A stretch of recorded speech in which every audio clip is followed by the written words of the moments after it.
Мария, ситуация с кормами следующая. Гастроэринал, лечебные корма на собак, которые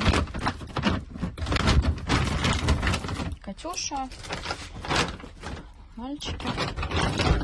Короче, здесь еще более или менее ситуация приличная. Обычных кормов у собак нет. Кормить собак нечем. Показывать скриншот? Да, вот такая вот история. Такая вот история. Ну, нету кормов. Я не знаю, что мы будем есть. Кормов нету. Здравствуйте, друзья! Сегодня выхожу в эфир только с одной просьбой. Помогите купить корм. Корм закончился везде, на всех передержках. Где-то его нет совсем, где-то на 2 дня. Пустые плошки гремят, показывают мне. Только мне же можно показать пустые закрома, больше некому.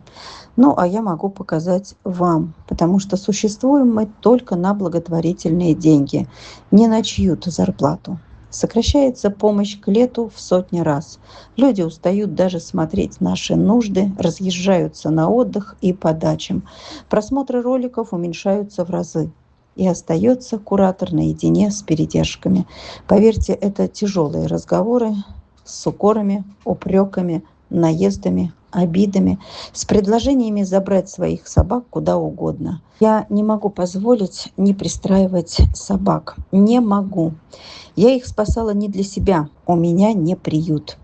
А это значит, вынь и положи 12 тысяч на подготовку их к пристройству на каждую собаку.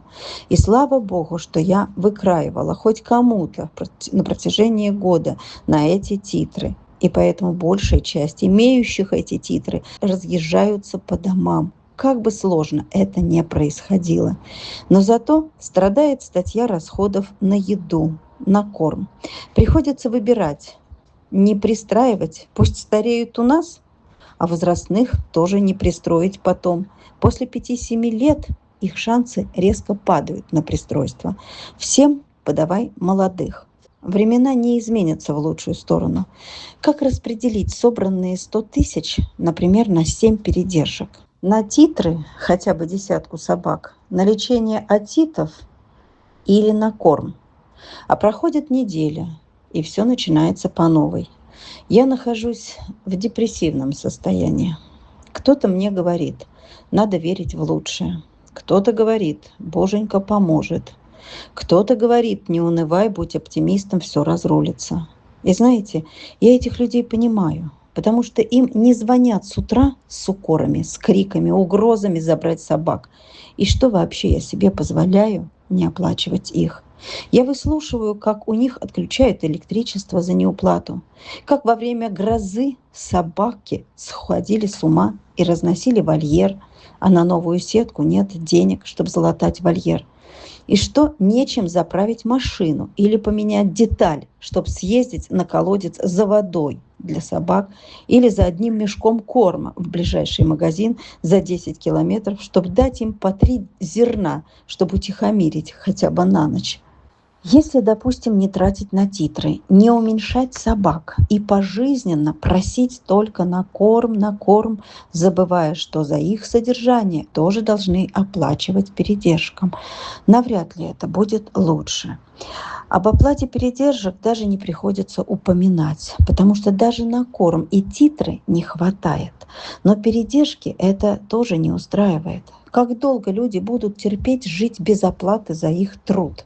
Невыплаченная им зарплата ежемесячно идет в долг. На эту зарплату они могли бы отремонтировать также для собак все сломанное, сгрызанное, решать проблемы с водой, электричеством. Летом принято чинить, ремонтировать. Но нет зарплаты, не на что решать и проблемы. Все это я выслушиваю практически ежедневно. Теперь я без ответа им, а они без корма. Делюсь с вами редко. Давайте сделаем дни стольника. 3 дня стольника. Мы тоже не часто делаем эти дни. Может быть, надо чаще, может быть, каждый ролик делать дни стольника. Я не знаю, как надо и как лучше.